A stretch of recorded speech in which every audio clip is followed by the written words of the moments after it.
তো বন্ধুরা সত্যি কথা বলতে এই এঁচোড়ের চিল্লিটা ফার্স্ট টাইম আমি ট্রাই করছি।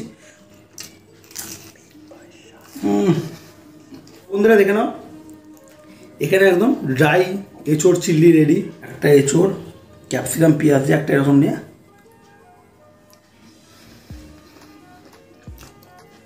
সত্যি বলছি বন্ধুরা এত সুন্দর খেতে হয়েছে। তোমাদের যদি কেউ না বলে না এঁচোড় চিল্লি, তোমরা বুঝতে পারো না, পুরো মনে হবে যেন চিকেন দিয়ে বানানো, এত সুন্দর খেতে লাগছে। এঁচোড় চিল্লি বানাতে বন্ধুরা সবার প্রথমে তোমাদেরকে যেটা করতে হবে, এঁচোড় নিতে হবে। ওটা অবশ্যই। তো এঁচোড়গুলোকে আমি কেটে ভালো করে ছাড়িয়ে নিচ্ছি, আর একটু পাতলা পাতলা করে কেটে নেবে।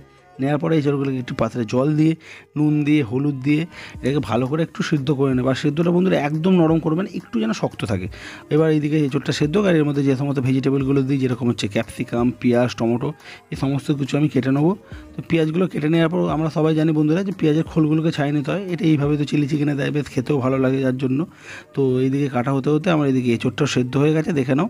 এঁচোড়টাকে এবার একটু পাত্রে দিয়ে রেখে দেবো যাতে ভালোভাবে জলটা ঝেড়ে যায়।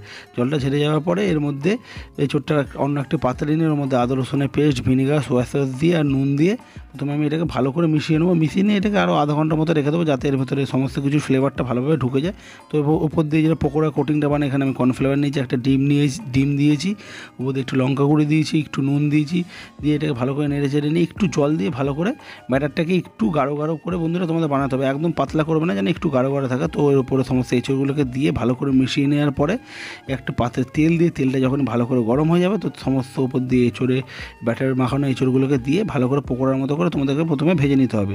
আর ওতে পাশে বন্ধুরা একটু লাল লাল করে ভাজবে, তাহলে কি এটা খেতেও বেশ ভালো লাগে। তো দেখে নাও, এখানে ভালোভাবে একদম আমি লাল লাল করে পকোড়াগুলোকে ভেজে নিয়েছি, ভেজে একটি পাত্রে তুলে নিলাম।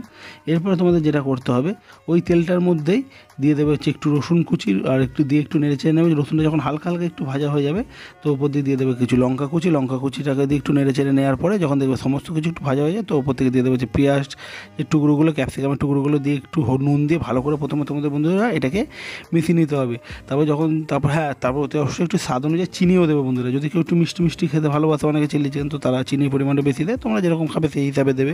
টমেটো দিয়ে নেড়ে চেড়ে নেওয়ার পর ওপর দিয়ে vinegar, soya sauce, chilli sauce, tomato sauce সমস্ত কিছু দিয়ে গ্যাসটাকে মিডিয়াম ফ্লেম করে বন্ধুরা একটু নেড়ে চেড়ে নেবে। যখনই দেখবে সমস্ত কিছু একটু নরম হয়ে গেছে, তো ওপর থেকে দিয়ে দেবে হচ্ছে এঁচোড়ে ভেজে রাখা পকোড়াগুলোকে দিয়ে বন্ধুরা একদম ভালো করে মিশিয়ে নেবে। যখনই দেখবে সমস্ত কিছু সসগুলো একদম পকোড়ার মধ্যে টেনে নিয়েছে, তো তোমাদের এঁচোড়ের ড্রাই চিল্লি রেডি হয়ে গেল। ওপর থেকে একটু সাদা তিল ছিটিয়ে দাও, দুর্দান্ত এঁচোড় চিল্লি রেডি। তো বন্ধুরা দেখে নাও, এখানে একদম ড্রাই এঁচোড় চিল্লি রেডি। তো একটা এঁচোড়, ক্যাপসিকাম, পেঁয়াজ দিয়ে একটা এরকম নিয়ে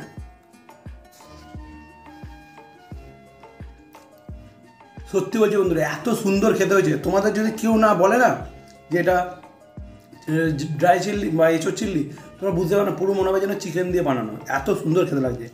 আর বন্ধুরা এটা রুটি, পরোটা, ফ্রাইড রাইস, পোলাও সব কিছু দিয়ে খেতে পারো।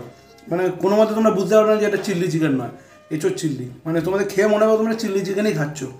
তো খুব সুন্দর একটা রেসিপি, বাড়িতে হতে অবশ্যই ট্রাই করো। সুন্দর একটা রেসিপি, খুবই অল্প সময়ের মধ্যে তোমরা বানাতে পারবে। আর এঁচোড়ের সিজন তো যেতে চলেছে, তো খুব তাড়াতাড়ি একবার বাড়িতে বানিয়ে খেয়ে দেখো। আর বানিয়ে দেখো, আশা করি খেতে সবারই খুব ভালো লাগবে।